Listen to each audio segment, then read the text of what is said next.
quisiera comenzar este tiempo leyendo algo. De hecho, algo que escribió quizá uno de los mejores predicadores del mundo. Él dijo esto y va a aparecer en la pantalla. Él dijo, la introducción de un mensaje debe llamar la atención. Cuando un predicador se para detrás del púlpito, no debe suponer que su congregación está hambrienta por escucharlo. Muy interesante esto, ¿no? De hecho, lo más probable es que esté un poco aburrida y que abrigue la posibilidad de que el predicador solo empeorará las cosas.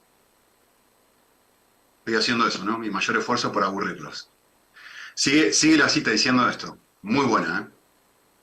Cada vez que comiences un sermón, toma al oyente por la garganta durante el primer párrafo.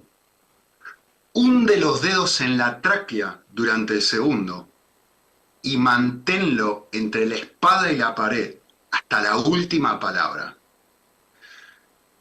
Como les dije, esta es una cita de Haddon Robinson, uno de los mejores predicadores y maestros de predicadores que han existido. A mí me gusta pensar en esta imagen, ¿no?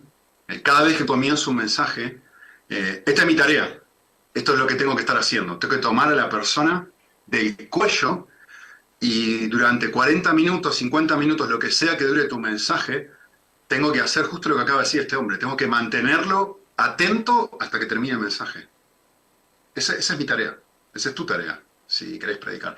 De hecho, te aseguro algo. En este mismo instante, ahora, en mis primeros 2, 3 minutos que me estás escuchando, estás decidiendo si lo que estoy diciendo merece la pena o si vas a apagar la pantalla, irte a otro lado, distraerte, mirar el móvil, ponerte a pensar en otra cosa. En los primeros 3 minutos de una predicación, la audiencia decide si te va a escuchar o si simplemente va a apagar el interruptor y comenzar a pensar en la cena de mediodía.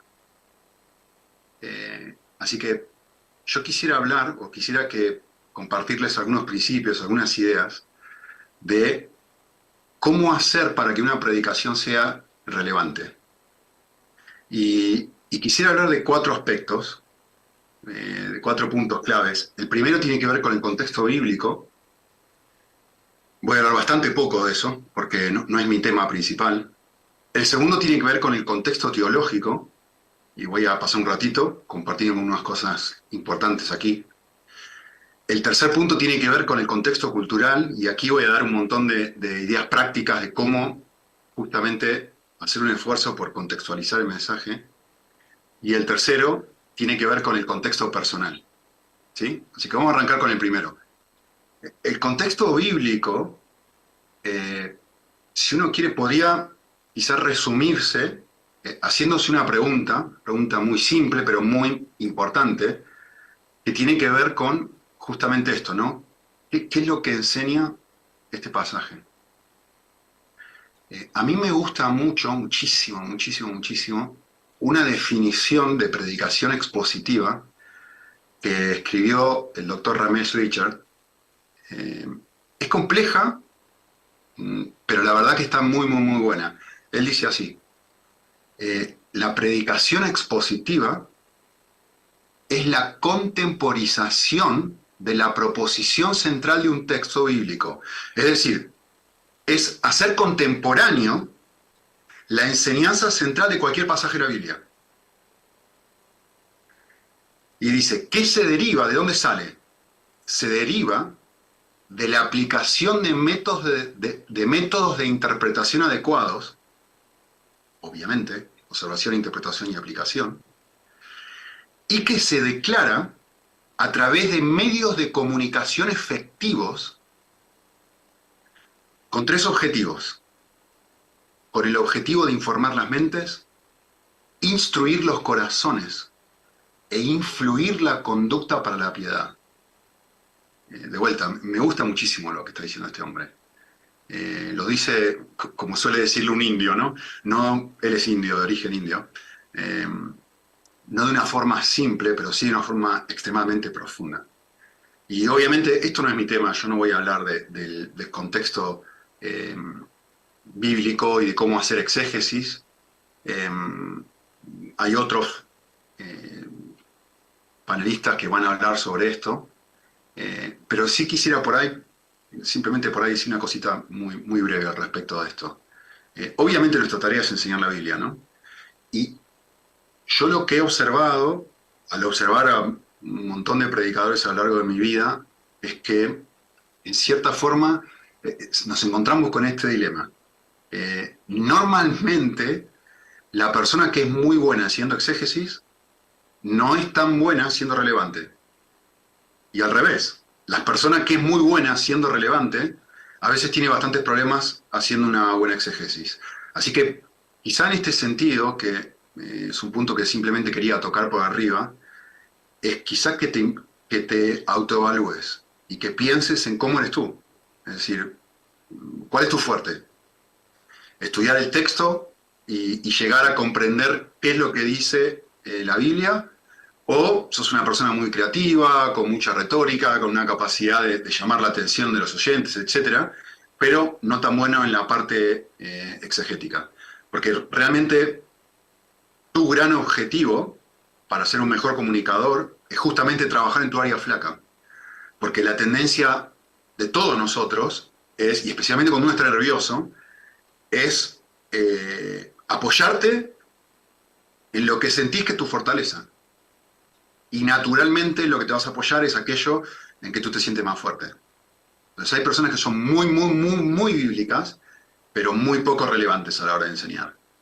Eh, Más aburrido que un choque de tortuga, es decir, cero creatividad. Te enseñan el texto, está buenísimo, exegéticamente 10 puntos, pero más aburrido que jugar un partido de cartas por la radio. Es decir, nada de relevancia. Extremadamente bíblico, pero la audiencia a los 5 o 6 minutos se durmió. Así que bueno, primer punto, tener en cuenta el contexto bíblico, ¿vale? Segundo punto, y acá sí quiero frenar un chiquitín, el contexto teológico. Y hay muchas cosas que uno podría decir respecto a esto a la hora de exponer un texto, de estudiarlo y de compartírselo a alguien. Yo quisiera proponer una pregunta que les va a ayudar a incluir algo que es absolutamente esencial cada vez que uno predica cualquier texto, ¿sí? Y esta es la pregunta que yo quisiera que se hagan como comunicadores. ¿Cómo hago yo, como pastor, como líder, como comunicador, para explicar que la persona que me está escuchando necesita la cruz, necesita el Evangelio para vivir cualquier verdad que este texto comunica? Tú has observado el texto, tú has hecho una buena exégesis, tú entiendes lo que está diciendo. Bueno, puedo decir vos, porque la mayoría de ustedes son de Argentina, así que tengo que desacostumbrarme ahora. Pues eso, ¿entendés el texto? Te has pasado un buen tiempo estudiándolo, te has pasado un buen tiempo intentando, buscando comentarios bíblicos, en fin, todo lo que aprendan en los otros talleres. Genial, estupendo. Ya he hecho eso. Ahora, esta enseñanza que comunica el texto, sea cual sea, cualquier pasaje, sea antiguo, sea Nuevo Testamento, sea lo que sea, ¿cómo hago para decirle a la gente que me está escuchando que ellos necesitan el Evangelio para vivir esta verdad? Yo quisiera proponerles algunas sugerencias prácticas para esto. Yo diría esto: en cada mensaje que yo predico, necesito mostrar dos verdades esenciales. La primera verdad tiene que ver con esto. El problema no es mi conducta, más allá de que el texto hable sobre la mentira, sobre los gritos, sobre el engaño, sobre el no adulterarás, sobre cualquier mandamiento, sea el antiguo, el nuevo, lo que sea. El problema no es mi conducta, teológicamente hablando, bíblicamente hablando, con los lentes con los que Jesús leía la Biblia, el problema es mi corazón. Hace unos años me invitaron a enseñar en una conferencia ante su palabra, y si no recuerdo mal, lo estaba recordando hace un ratito antes de comenzar este tiempo. Eh, Creo que prediqué un mensaje que se titulaba algo así. Eh, el problema no es el pecado. El problema es el pecado debajo del pecado. Es decir, el problema no es la mentira. El problema es lo que motiva mi mentira. Es decir, mi idolatría. Hay algo que yo quiero, que mi corazón quiere, que yo no estoy dispuesto a soltar: seguridad, mi trabajo, dinero. Hay algo que no quiero perder o hay algo que quiero ganar, y por eso miento. Es decir, está el pecado de conducta y está el pecado de corazón. Hay algo que yo hago mal, genial, pero si yo me quedo aquí, no lidio con el problema que Jesús dice que nuestro pecado viene del corazón. De ahí sale el adulterio, las fornicaciones y bla, bla, bla, todo lo que dice el pasaje, ¿no? Entonces, una de las grandes preguntas para hacernos, o uno de los grandes paradigmas que nosotros tenemos que tener en cuenta, paradigmas teológicos a la hora de comunicar cualquier mensaje, es ayudar al oyente a entender: mira, tu problema principal no es tu conducta, tu problema principal es lo que ama tu corazón. Y esa es la causa por la cual te comportás como te comportás. El segundo punto tiene que ver con que la solución al problema no es cambiar mi conducta. Deja de mentir. Deja de cometer adulterio. Si el problema no es la conducta, el problema es el corazón, la solución tiene que venir a nivel corazón, no a nivel conducta.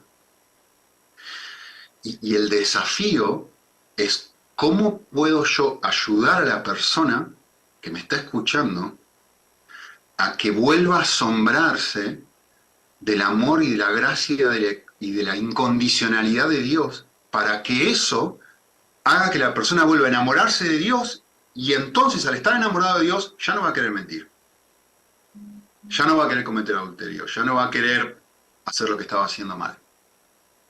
¿Qué quiero decir? Pues en pocas palabras, el Evangelio no simplemente te salva, el Evangelio también te cambia. Seguramente habrás escuchado muchas veces, ¿no? La salvación es por gracia, la santificación también. Y no lo digo yo, lo dice Jesús. Les quiero hacer una pregunta, para que mastiquen y piensen un momento. ¿Qué quiere decir Jesús cuando en Juan 15:5 Él dice: sin mí, nada, absolutamente nada podéis hacer? ¿Qué está diciendo Jesús ahí? Es muy llamativo, ¿no? Porque la realidad es que no podemos hacer nada y podemos hacer todo. Pensalo bien, mirá. ¿Necesito a Jesús para lavarme los dientes? ¿Para peinarme? ¿Para conducir mi automóvil? ¿Para jugar al fútbol necesito a Jesús? ¿Para comer un asado rico argentino? Extraño, y hace mucho que no como. ¿Necesito a Jesús para eso? ¿Necesito a Jesús para ir a la iglesia? ¿Hay gente no cristiana que ha ido a la iglesia? Según Mateo 7, la Biblia dice que yo puedo expulsar demonios en el nombre de Jesús sin Jesús. Y que yo puedo profetizar en el nombre de Jesús sin Jesús. Lean, Mateo 7. Que yo puedo expulsar fuera demonios en el nombre de Jesús sin Jesús. Mateo 6 dice que yo puedo orar, ofrendar y ayunar sin Jesús. Vuelvo a hacer la pregunta. ¿Qué quiere decir Jesús cuando dice en Mateo 15:5 nada, absolutamente nada, pueden hacer sin mí. Bueno, déjame decirte primero qué es lo que no quiere decir. No hacer nada no significa que yo no puedo hacer acciones buenas. Una persona no cristiana puede hacer acciones buenas. Puede servir a los pobres, puede ayudar con dinero a gente que necesita, puede ser generoso, puede leer la Biblia incluso, eh, puede orar. Yo acá estuve en Senegal la semana pasada, ¿no? Hace 3 días llegué de Senegal. Estuve en un contexto, 98% de la gente son árabes. La gente ora 5 veces al día. Todos los días a las 5 de la mañana sonaba una bocina y te llamaban a la oración y la gente se levantaba. Estamos en Ramadán y se levantaban temprano a orar. ¿Cuántos de los que me están mirando ahora oran 5 veces al día? Entonces, no hacer nada, en el contexto de Juan 15:5, no significa que no podemos hacer acciones buenas. Esta es la gran clave. Puedo hacer cosas buenas. El problema es que cuando examino el por qué lo estoy haciendo, me voy a dar cuenta de que estoy haciendo cosas buenas, pero cuando escarbo un poquito, en realidad lo que estoy haciendo al hacer cosas buenas es amarme a mí mismo.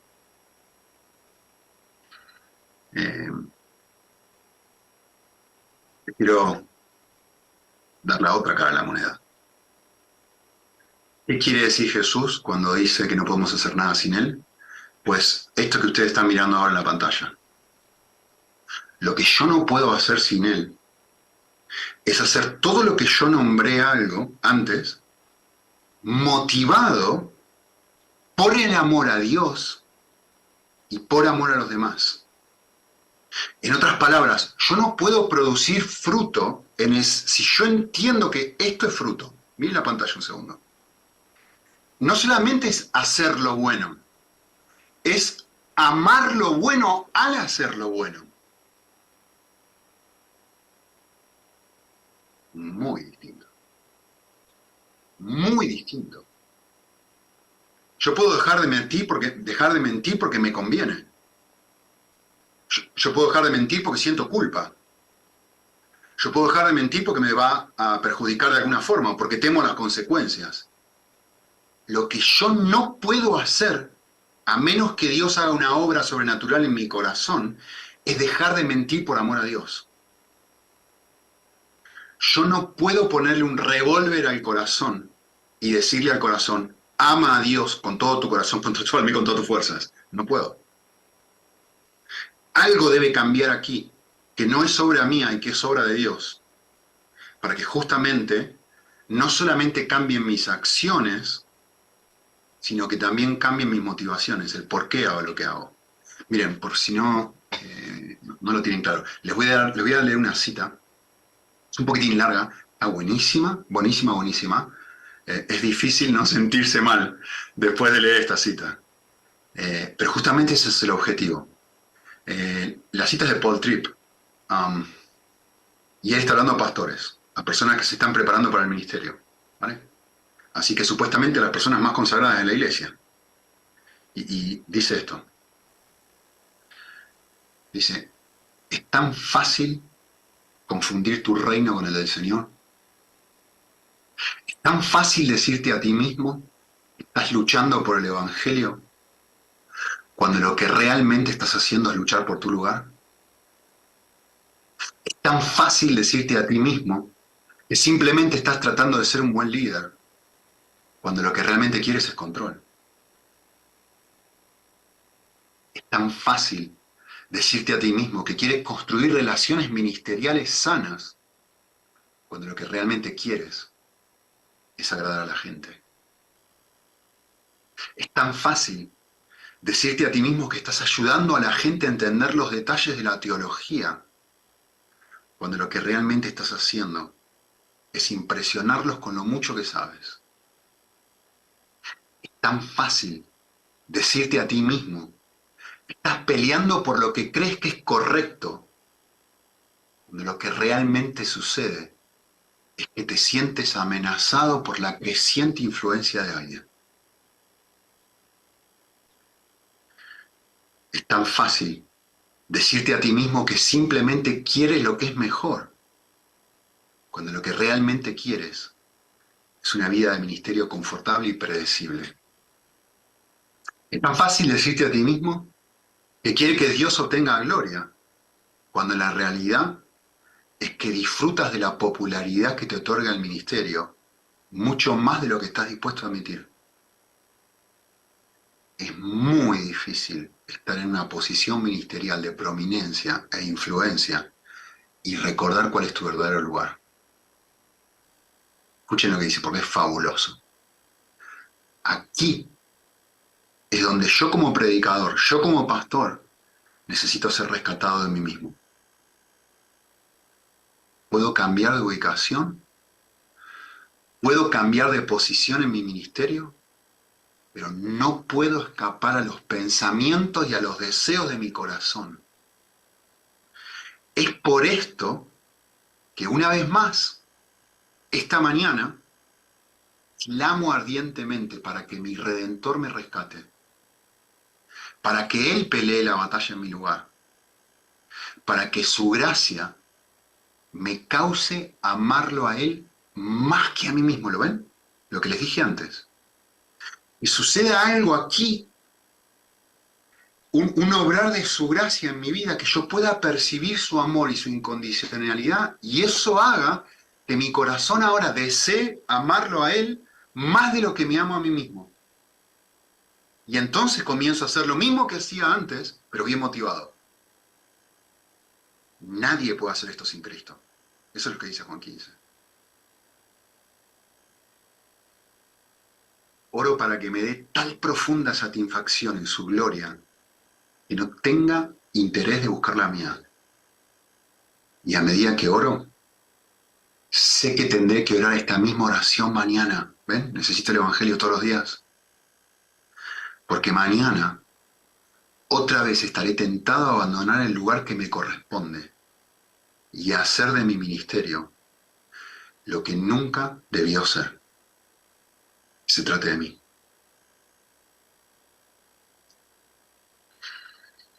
El que no luche con esto puede apagar la cámara y dedicarse a otra cosa. Porque la realidad es que un pastor mundialmente reconocido, escribiendo sobre el llamamiento peligroso y cómo los pastores no deberían estar luchando con esto, está expresando él mismo que sigue él luchando con esto y que mañana seguirá luchando con esto y que hasta el final de su vida seguirá luchando con esto. Así que el punto que quiero comunicar es justamente ese. Si nos quedamos en la superficie y las acciones, somos todos buenos. Cuando empezamos a mirar el corazón y las motivaciones, de repente nos damos cuenta que no hay ni uno solo bueno. Tengo 3 niños pequeños que les encanta Avengers. Y nos encanta de vez en cuando ponernos alguna de estas, de los Vengadores. Y hace un tiempo atrás vimos esta, la de Doctor Strange. No sé si conocen la historia de Doctor Strange, pero él era un cirujano de primer nivel, no recuerdo los detalles, les vi hace un tiempo ya, pero esencialmente se lastima las manos y no puede volver a operar y hace todo lo que está a su alcance para poder volver a operar porque era alguien extremadamente prominente, encontraba su identidad en ser un médico exitoso y en ser alguien donde todo el mundo reconocía su habilidad y su capacidad para ayudar a otras personas y para poder operar y tal, ¿no? Entonces eventualmente se va, qué sé yo, a Katmandú, andás a ver dónde va este hombre, a la India, o algún lugar así medio estrambólico, y finalmente se encuentra con una de estas sectas especiales y relativamente mágicas y qué sé yo, y que le empiezan a enseñar técnicas de magia y tal, hasta que empieza a perfeccionarse, se esfuerza, y obviamente como está tan motivado a querer destacarse por encima de otros, el tipo se esfuerza, hasta que eventualmente llega a ser el mejor de los alumnos y eventualmente el que va a reemplazar al gran Shaolin, qué sé yo, ya me olvidé. Cuestión que justamente su mentor, una mujer, le dice una frase que está buenísima. Así que yo mientras estaba mirando Avengers con los niños y escuché esta frase, fue un golpe, un cross de derecha que el Señor me dio. Y esta mujer le dice esto, le dice, has crecido, tienes capacidades, sí, eres muy bueno predicando. Sí, sí, tu enseñanza genial, tu exégesis 10 puntos, tu relevancia de 10. Has crecido, pero te has perdido la lección más importante de todas. Y no se trata de ti. Se trata de la gente que estás tratando de ayudar. Se trata de volver a recordar que ser un médico no es ser alguien grande, es ser alguien que sirve. Eh, Puedo hacer un montón de cosas buenas, pero no puedo hacer nada, nada, nada, nada. Eso es lo que está diciendo Jesús en Juan 15. No puedo hacer nada que realmente glorifique a Dios. Que Dios mire, y Dios no mira mis acciones. Dios dice, Dios no mira lo que mira el hombre, porque el hombre mira la apariencia exterior, pero Dios mira el corazón. Y en mi corazón lo que Dios está observando es, ¿a quién estoy amando con lo que estoy haciendo? ¿Me estoy amando a mí mismo? ¿Me estoy construyendo un nombre? ¿Estoy buscando hacer crecer mi propio reino? ¿Estoy queriendo ser relevante porque quiero ser aplaudido, ser reconocido, tener más fans, tener más seguidores? ¿O realmente mi objetivo genuino y real es, quiero que crezca el reino de otro? Quiero que esta gente se enamore de Cristo. Esa clase de deseo no es un deseo humano, es un deseo que solamente Dios puede poner en tu corazón. No es algo que podés hacer. Es un resultado de la gracia de Dios en tu vida. Eh, Puse ese ejemplo, podía haber puesto cualquier ejemplo. Eh, a ver si esto ayuda. Cuando me estás enseñando, cuando ves tu audiencia, lo que tenés que estar pensando es esto. Tenés que estar imaginándote a un grupo de gente paralítica a la cual Dios te ha dicho, ordénales caminar. Y tú le dices a la gente, camina, camina, corre, haz salto en largo. ¿Qué va a responder tu audiencia? ¿Pero estás loco? ¿Cómo te dice esto? ¿Que no te das cuenta de mi condición? ¿No te das cuenta que yo no puedo hacer eso? ¿No te das cuenta que yo no puedo ni caminar? ¿Cómo voy a poder hacer salto en largo? ¿Cómo voy a poder correr una maratón? Bueno, cada vez que yo me paro en el púlpito y le digo a la gente lo que tiene que hacer y no la conecto con Cristo, estoy haciendo exactamente eso. Déjame decírselo de esta forma, a ver si esto ayuda. Cada vez que lees un mandamiento en la Biblia, cualquier mandamiento, deberías reaccionar pensando, yo no puedo hacer esto, yo soy un paralítico.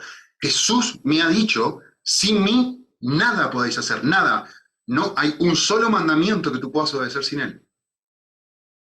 Yo te pregunto, ¿cuál es tu reacción cada vez que lees un mandamiento de la Biblia? Hacemos todo lo contrario. Decimos, me voy a esforzar para cumplirlo. Y luego, cuando fallamos, nos desilusionamos, aunque Jesús ya nos había dicho, no puedes vivir esto sin mí. Es decir, estamos confiando en la persona equivocada. Estoy confiando en mí en vez de buscar el poder de Jesús. El poder de Jesús. Este es el concepto teológico. El problema es el corazón, no la conducta. Podemos cambiar la conducta, no podemos cambiar el corazón. ¿Sí? Un no cristiano puede cambiar su conducta. Un alcohólico puede dejar de ser alcohólico, no necesita a Cristo para eso. ¿Sí? Hasta Tiger Woods puede dejar de tener adicción al sexo o lo que sea. Se puede, se puede. Lo que no se puede cambiar es lo que uno ama. Para eso se necesita el Espíritu de Dios. Para eso se necesita a Dios. Para eso se necesita a Cristo. Pregunta, ¿cuál sería tu peor pesadilla?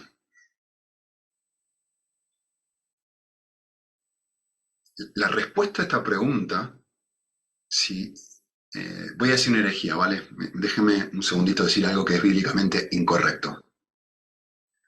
Pero en realidad, todos los cristianos deberíamos, hablamos de una pesadilla, decir algo que no existe, ¿vale?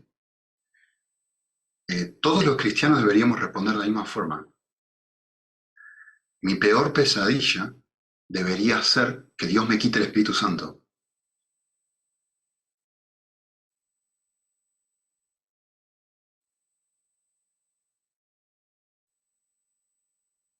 No, no es algo que va a suceder, no es algo que vaya a suceder.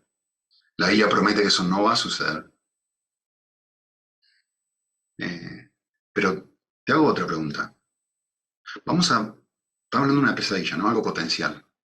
Si eso sucediera, mañana en la mañana cuando te levantes, ¿te darías cuenta? ¿Se daría cuenta la gente alrededor tuyo que ya no tienes el Espíritu Santo? Te preguntaría, ¿qué te pasa? ¿Qué te pasó? ¿Sos otra persona? ¿Cómo puede ser que estés así? Tus oyentes, las personas que te escuchan los domingos, ¿se darían cuenta? ¿Sufriría tu ministerio eso? Jesús le dijo a sus discípulos, les conviene que yo me vaya, porque si no, es imposible que tengan lo que ustedes necesitan para vivir la vida cristiana.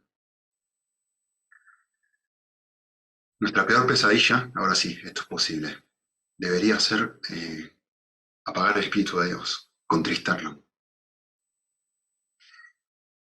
Cada texto de la Biblia, y leemos cualquier enseñanza de la Biblia, debería ser un picaporte hacia nuestra necesidad de Cristo. Debería recordarnos que la vida cristiana no es difícil de vivir. La vida cristiana es imposible de vivir. Es como si me dicen a mí que juegue como Messi. Es imposible. No es difícil. Escapa a mis capacidades. Necesito que si yo quisiera jugar como Messi, necesito que me bajara el cierre y Messi se meta adentro. Y si yo lo dejo que él esté en control de mi vida, entonces voy a empezar a poder patear la pelota como lo hace él.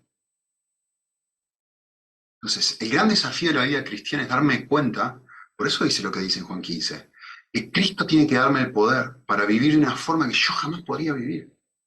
Hace unos años atrás estábamos leyendo con mis niños, tengo tres, eh, estábamos leyendo juntos en nuestro tiempo devocional El progreso del peregrino, vamos cambiando lo que hacemos. Y durante unos meses yo les estaba leyendo a los tres El progreso del peregrino, y en un momento el libro hablaba sobre la codicia, ¿no? Y les pregunté a los niños, ¿qué es la codicia? Y bueno, es desear muchas cosas y nunca dejar de desear. Y les pregunté esto, ¿cuál es la solución a la codicia? Y mi hija, chiquitita era en ese momento, dijo, estar agradecidos, papá. Darle gracias a Dios por todo eso es lo opuesto a la codicia. Y yo le dije, bueno, mi amor, nosotros todas las mañanas le damos gracias a Dios por el día, damos gracias en la hora de comer. Ahora te hago una pregunta, mi amor. ¿Seguimos teniendo un corazón codicioso? Y me miró para arriba con carita, ¿no? Como diciendo, ¿sí? ¿Sabes cuál es la solución? La solución a la codicia es que el corazón esté contento con Cristo. Cuando, y solo cuando Cristo es lo que más amo, entonces Dejaré de codiciar y estaré feliz. Y el resultado de eso es que comenzaré a dar gracias. Y entonces le pregunté, hijita, ¿tenemos el corazón contento? No, dijo papá, no. Y entonces le pregunté esto. Entonces, esto es lo que tienen que hacer ustedes con sus oyentes. Entonces, hijita, ¿qué necesitamos? ¿Qué necesitas? Papá, necesito pedirle perdón a Dios y necesito pedirle poder a Dios para cambiar. ¿Ven? Mi hijita necesita todas las mañanas el Evangelio. Perdón por no haber vivido como debía haber vivido. Y poder para tener la capacidad espiritual para hacer lo que ella jamás podría hacer. Así que tengo que incluir el Evangelio en cada pasaje. ¿Sí? Muy bien. Hemos hablado de dos y me he detenido en el segundo mucho. Quisiera hablar en tercer lugar del contexto cultural. Y la pregunta que vamos a responder aquí es, ¿cómo hago para enseñar un texto de una forma relevante? Y un pasaje muy conocido en 1 Corintios 9, Pablo dice, soy libre de todos, pero me he hecho esclavo al mayor número posible. Me hice judío con los judíos para ganarlos. Me hice para los que están bajo la ley como la ley, para ganarlos. Me hice sin ley como sin ley para ganarlos. Me hice débil para ganar a los débiles. Me he hecho todo para que para que por todos los medios salve a algunos. Y esto lo hago por amor al Evangelio. Déjenme darles una definición de contextualizar. La contextualización bíblica tiene que ver con el llamado de Dios a amar a mi audiencia al tener en cuenta su idiosincrasia, sus costumbres, sus formas de expresión y su cultura al predicar un mensaje. ¿Lo ven? Pablo dice, hago esto por amor. Lo que a mí me motiva a hacer esto, que voy cambiando el mensaje en función de la audiencia. Pablo lo dice, me hizo todo a todos para salvar a cualquiera, por amor al Evangelio hago esto. ¿Por qué? Porque la contextualización lo que busca es mantener el mensaje bíblico, pero modificar la forma de presentarlo. ¿Por qué?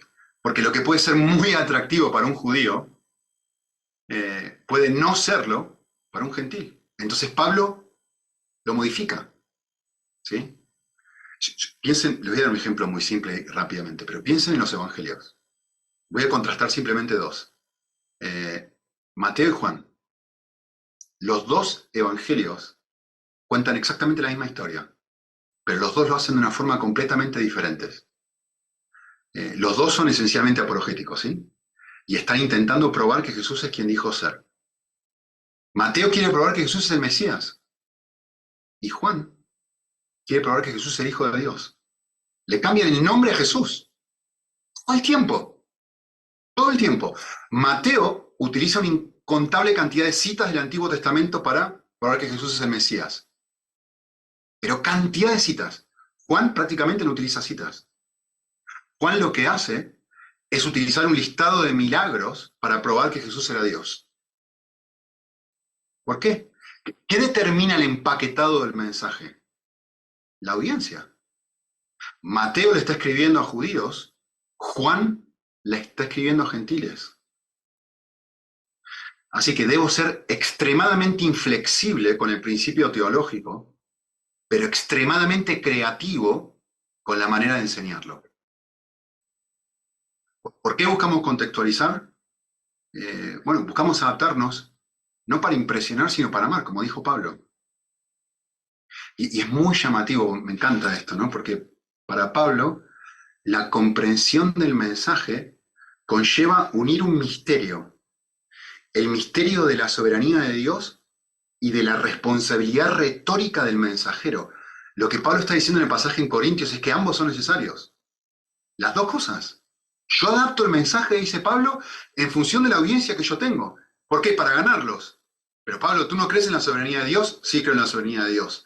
Pero Pablo, ¿tú crees que es tu responsabilidad retórica adecuar tu mensaje a la audiencia? Sí creo. El misterio. El misterio. ¿Cómo contextualizar? Y voy a ir un chiquitín más rápido ahora, si puedo. Les quiero dar algunos consejos prácticos. En primer lugar, intenta enseñar sin usar terminología teológica. Eh, yo no sé si sabían esto, pero los no creyentes del siglo I pensaban que los cristianos eran caníbales y que cometían incesto. ¿Por qué? Porque se llamaban hermano y hermana, cometían incesto, y porque comían el cuerpo de Cristo. Hay palabras que usamos constantemente que nos alejan de la gente no creyente. Eh, Elijan, bendecir, hermanos, pastor, aleluya, amén, gloria a Dios. Si ustedes escuchan cualquiera de mis mensajes, y en nuestra iglesia jamás usamos eso, jamás, jamás, jamás, jamás. ¿Por qué? ¿Porque está mal? No, no está mal. Pero queremos tener en cuenta la audiencia, queremos no usar las palabras que a nosotros nos gustan, sino usar las palabras que la gente no cristiana se va a sentir cómoda con eso. ¿Por qué? Porque lo estamos tratando de ganar, como dice Pablo. Dos, intenta incluir varias ilustraciones atractivas a lo largo del mensaje. Para mí, un mensaje promedio tendría que incluir un mínimo de una ilustración o mini ilustración cada 5 minutos. Como una propaganda, como algo que te ayuda a volver a captar la atención. Y a mí me ayuda muchísimo a pensar en qué situación de la vida cotidiana puede ayudarme a ilustrar a mí el punto que quiero comunicar. Ayer fue el cumpleaños, le voy a dar un ejemplo práctico. Ayer fue el cumpleaños de mi hija. Cumplió 15. Yo volví de África con COVID, así que estuve con COVID hasta ayer, no podía salir de casa. Y estuvimos todos juntos en casa, yo con barbijo, y la levantamos a mi nena tempranito a la mañana, le hicimos regalitos, le cantamos feliz cumpleaños, le llevamos el desayuno a la cama, después nos pasamos el día eh, jugando juegos de mesa. A la noche mi esposa preparó unos sándwiches de milanesa, para no perder la costumbre argentina, y miramos una película en familia. Antes de irse a dormir, mi hija me dijo esto. Se acercó, estábamos de lejos, y así nos estirábamos la mano y nos decíamos algo lindo, ¿no? Y ella me estiró la mano y me dijo esto, me dijo, papá, me siento tan mal por vos. Uf, me desarmó. Era su cumpleaños y ella me hizo un regalo a mí, diciéndome eso. Y si Dios es así, 1 Juan 4:10 dice, en esto consiste el amor. No en que nosotros hayamos amado a Dios, sino en que Él nos amó a nosotros. Es decir, la vida cristiana consiste en que yo pueda captar, pueda sentirme amado por el amor que Dios me tiene. Justo la experiencia que tuvo mi hija. ¿Ven? Una ilustración simple que comunica la idea de 1 Juan 4.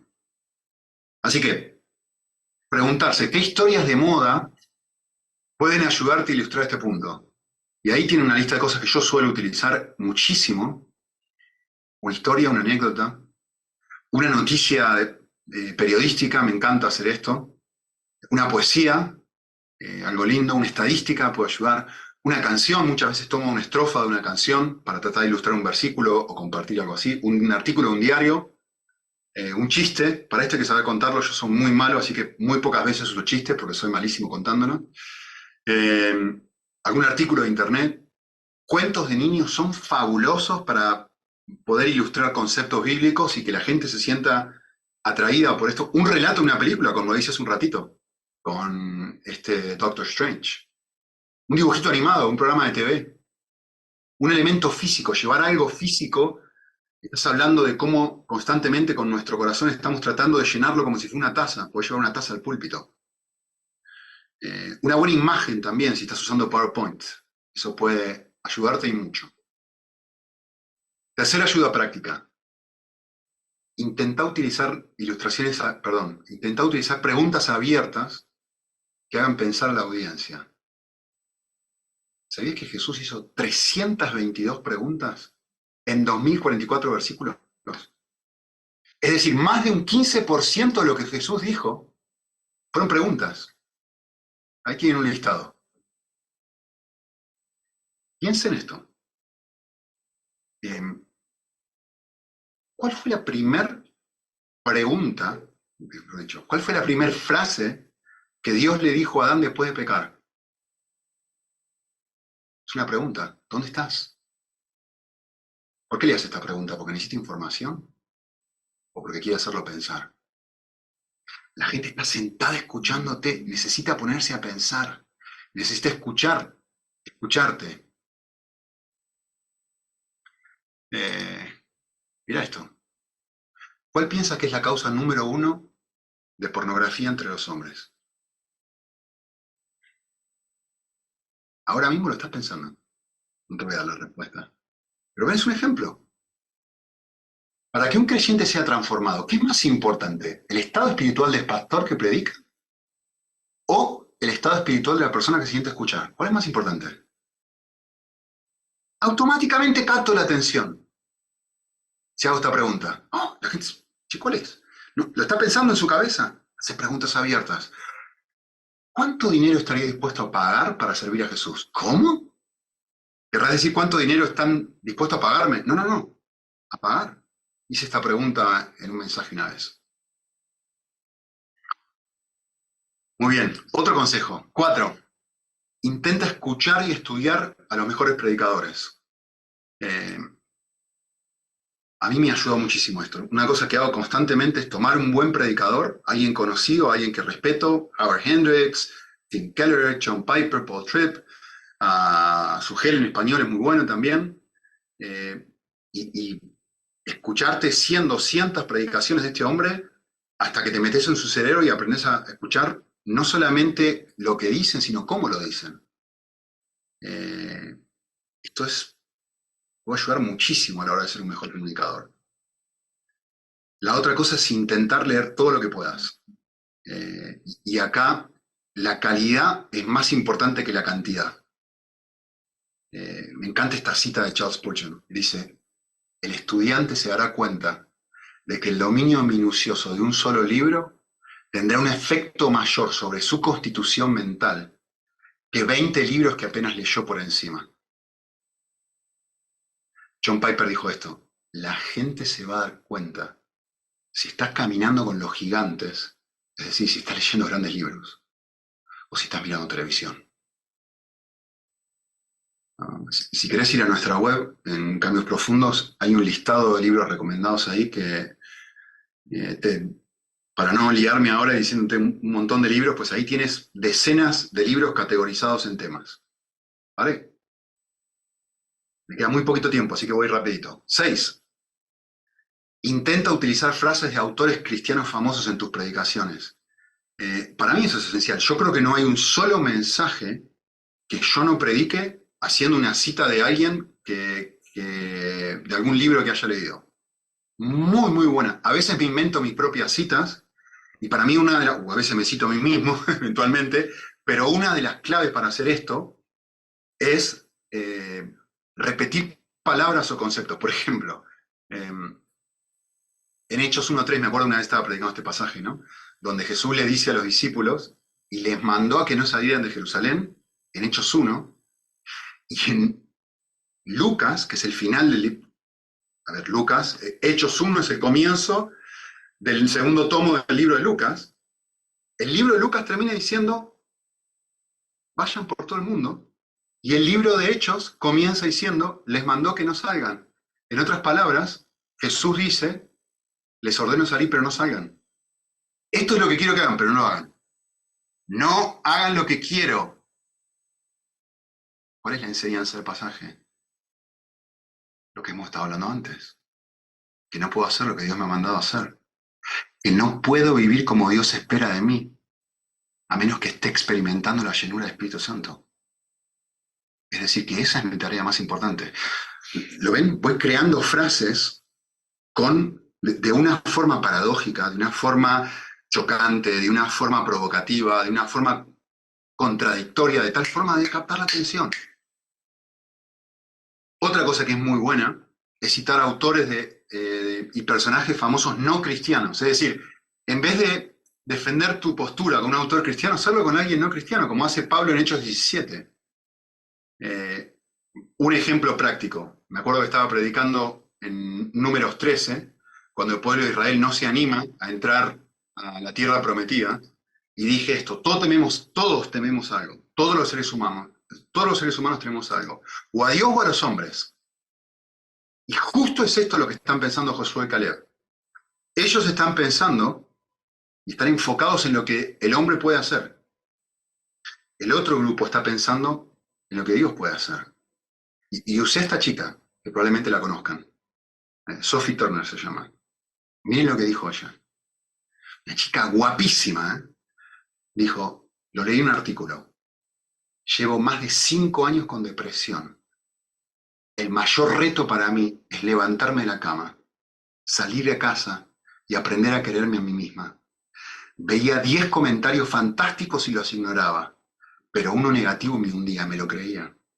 Me decía a mí misma, sí, estoy llena de granos, estoy gorda, soy una mala actriz. ¿Lo ves? Todos los seres humanos tememos a algo.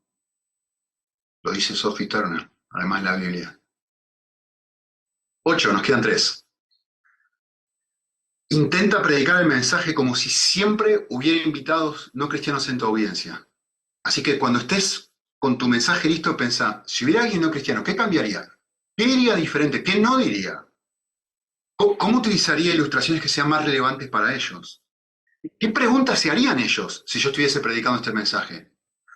¿Cuáles de las verdades que estoy compartiendo les costaría aprender, les costaría entender? ¿De qué forma cultural tienden a luchar con la verdad que presenta este texto? ¿Cuáles son los ídolos de mi cultura? 9, penúltimo, intenta crear expectativa. En otras palabras, tenés que decir lo que nadie espera que vas a decir. El primer mensaje que prediqué en toda mi vida, ¿saben cuál fue el título de ese mensaje? Dios miente. ¡Wow! Automáticamente tuve todo el mundo escuchando. Digo, ¿qué va a decir este loco? ¿Cómo que Dios miente? Se enojan por un momento. Me están escuchando, pero se enojan. Digo, Dios miente.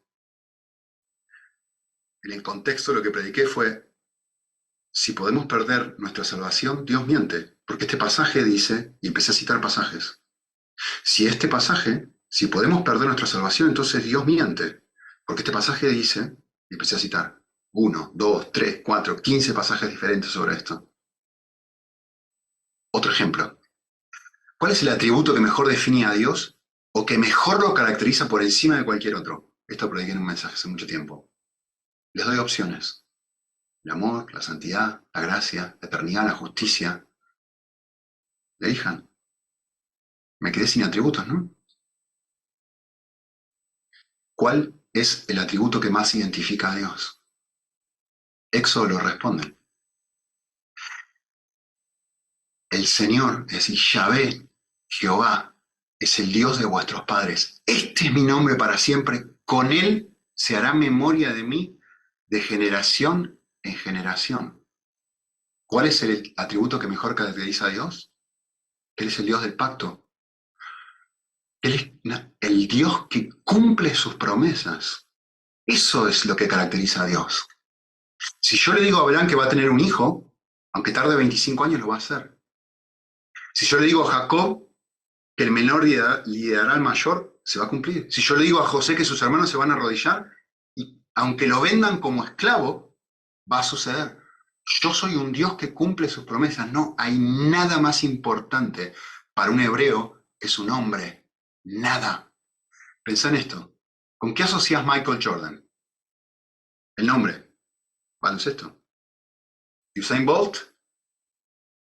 Velocista. El capo de los capos. Ni hace falta decirlo, ¿no? Cristóbal Colón, descubridor de América. Gutenberg, inventor de la imprenta. Freud, psicología. Yahvé, aquel que es completamente digno de mi confianza. el que siempre cumple. ¿Lo ves?